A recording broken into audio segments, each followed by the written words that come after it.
Voulez-vous savoir le mécanisme de la réplication, la duplication, la synthèse de l'ADN? Regardez cette vidéo. نفس هذا الفيديو غادي تلقاوه على القناة بالعربية. Heureux de vous retrouver, mes chers élèves, sur chaîne SVT sur tableau noir. La vidéo précédente, nous avons vu que la réplication, la duplication de l'ADN se fait selon le modèle semi-conservatif.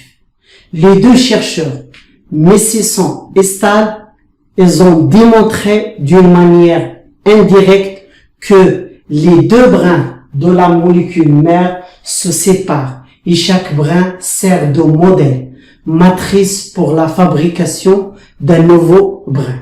Ici, j'ai schématisé un fragment d'ADN. Donc, les deux brins d'ADN se séparent et chaque brin est considéré comme matrice pour la fabrication d'un brin complémentaire, d'un nouveau brin. Et la même chose ici, le brin matrice, le brin nouveau. Donc, c'est la réplication de l'ADN et cette réplication, il conserve ou bien il respecte la complémentarité des bases. Devant T, il y a A, devant A, il y a T, devant G, il y a C, devant C, il y a G. La même chose ici, il y a une complémentarité de base, ce qui permet d'obtenir deux molécules. Regardez ici, les deux molécules sont identiques et aussi ils sont identiques à la molécule mère. Donc, la réplication de l'ADN, elle permet la conservation de l'information génétique. Donc, permet l'obtention de deux molécules génétiquement identiques à la molécule mère. On passe maintenant à cette démonstration ou bien à ce schéma qui nous montre aussi que la réplication de l'ADN se manifeste à l'intérieur du noyau. Donc l'observation du noyau pendant la période S de l'interphase, la période de la duplication, nous avons vu dans les vidéos précédentes que la période S, c'est la période de synthèse, de la duplication de l'ADN, ça veut dire de la réplication de l'ADN. Pendant cette phase de la synthèse, on observe que le filament d'ADN s'ouvre à des endroits différents. Donc il y a ouverture de la molécule d'ADN dans des endroits différents. On appelle ces endroits les zones d'ouverture. Ça s'appelle aussi l'œil de réplication ou fourche de réplication. Les fourches de réplication indiquent que l'ADN il est en période de duplication. Pourquoi il est en période de duplication? Parce que ici, l'ADN est formé d'un seul filament et ici, il est formé de deux filaments. Donc, un filament se transforme en deux filaments pendant cette période. Donc ici, nous avons ADN non répliqué formé d'un seul filament. Et ici, dans ces zones d'ouverture, l'ADN, il est encore de réplication. Donc, les fourches de réplication indiquent que l'ADN, il est en période de réplication. Donc, ici, j'ai schématisé l'œil de réplication pour détailler ce phénomène. Donc, nous avons ici la réplication de l'ADN se fait dans le noyau cellulaire. Donc, ce phénomène, il se déroule dans le noyau pendant la phase S ou bien la période S de l'interphase. Par le modèle semi-conservatif, cette synthèse nécessite les enzymes suivantes. Donc, on va voir les enzymes qui interviennent dans la réplication de l'ADN. On va voir ces enzymes et le rôle de chaque enzyme. Pour les élèves du lycée, on va s'intéresser à 3 types d'enzymes. La première enzyme, c'est l'hélicase ou bien l'ADN hélicase. C'est une enzyme qui casse, donc il brise, il rompt les liaisons d'hydrogène et sépare les 2 brins d'ADN. J'ai schématisé ici en bleu l'enzyme l'hélicase, donc il intervient dans ce sens et dans ce sens-là. Donc cette enzyme, il casse, il brise ou bien il rompt les liaisons d'hydrogène, ce qui permet la séparation des 2 brins d'ADN. La deuxième enzyme qui intervient maintenant, c'est l'ADN polymérase. C'est une enzyme qui catalyse la polymérisation, formation d'un polymère, plusieurs unités qui se répètent, l'unité qui se répète ici, nucléotide. Donc on appelle ce phénomène polymérisation, donc formation d'un polymère de nucléotide. C'est pour cette raison qu'on appelle l'ADN ici l'ADN polymérase, parce qu'il est responsable de la polymérisation des nucléotides libres. Nous avons dans le noyau des nucléotides libres qui se collent l'un après l'autre pour former un polymère de nucléotides. Selon bien sûr la complémentarité des bases. Toujours il y a une complémentarité des bases azotées, A avec T et C avec G. Cet enzyme, il a une particularité très importante que je vais expliquer ici, que cette enzyme ne fonctionne que dans le sens 5', 3'. Puisqu'il fonctionne dans ce sens unique, cela veut dire qu'il y a 2 types d'élongation. Une élongation continue et une autre élongation discontinue. L'élongation continue se fait dans le brin parental orienté 3', 5', et discontinue, ça veut dire se fait par des fragments qu'on appelle des fragments d'Okazaki, dans le brin parental orienté 5', 3'. Donc maintenant, je vais vous expliquer l'intervention de cette enzyme à l'aide de ce schéma de l'œil de réplication. Donc, vous savez déjà que l'ADN, il est formé de 2 chaînes. Et les 2 chaînes sont antiparallèles. Ça veut dire, c'est ce brin, il est orienté 3', 5'. L'autre brin, il est orienté 5', 3'. Nous avons vu le détail de ça dans les vidéos précédentes.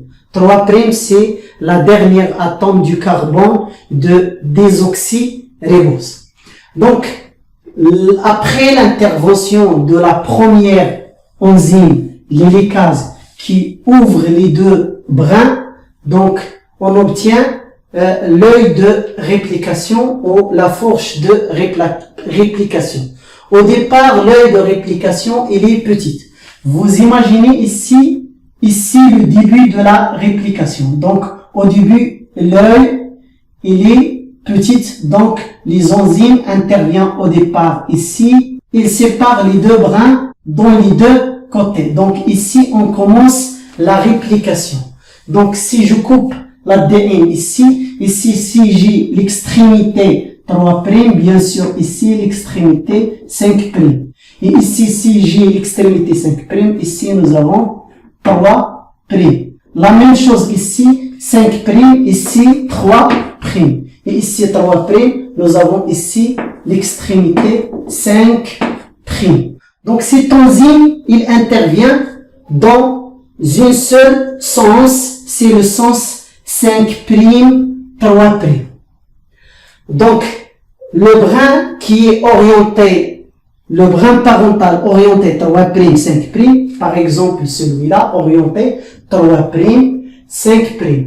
La réplication se fait d'une manière continue. Donc, l'élongation se fait d'une manière continue. Qu'est-ce que ça veut dire d'une manière continue? Ici, commence le début de la réplication. Donc, cette réplication se fait d'une manière continue. Pourquoi? Parce que ce côté 3', donc ici 5'. Et l'enzyme intervient dans ce sens. Il fait la polymérisation ou l'élongation d'une manière continue. Après l'avancement de l'hélicase, il s'avance. L'ADN polymérase le suit aussi dans le sens 5', 3' d'une manière continue. Et puisque le brin parental, il est orienté 5', 3', ce côté par laquelle commence la réplication, il est orienté 5', 3', la réplication se fait d'une manière discontinue. Après l'ouverture d'une petite zone, il y a réplication dans ce sens, car ce sens, il est 5', 3'. Après aussi l'ouverture, il y a formation d'un nouveau nouveau fragment qui s'appelle le fragment d'Okazaki. Donc il y a réplication d'une manière discontinue par des fragments qu'on appelle fragments d'Okazaki. Ici 5', 3'. Et au fur et à mesure de l'avancement de l'hélicase, il y a l'avancement de ce brin d'une manière continue, alors que l'autre brin se forme d'une manière discontinue. Donc si l'enzyme avance, il y a formation d'un autre fragment, et ce fragment, il est orienté bien sûr 5', 3', toujours dans ce sens où fonctionne l'enzyme de l'ADN polymérase. C'est pour cette raison qu'on dit que l'élongation se fait d'une manière continue dans le brin parental orienté 3', 5', et discontinue dans le brin orienté 5', 3', bien sûr parental par des fragments d'Okazaki. Donc on va voir dans l'autre côté ce qui se passe. Donc puisqu'ici où il y a le commencement de ce phénomène, cette extrémité 3', 5'. Et puisque cette extrémité 3', 5', et cette extrémité, c'est du brin parental, donc la réplication se fait d'une manière continue ici. Pourquoi? Parce que l'enzyme fonctionne dans le sens 5', 3'.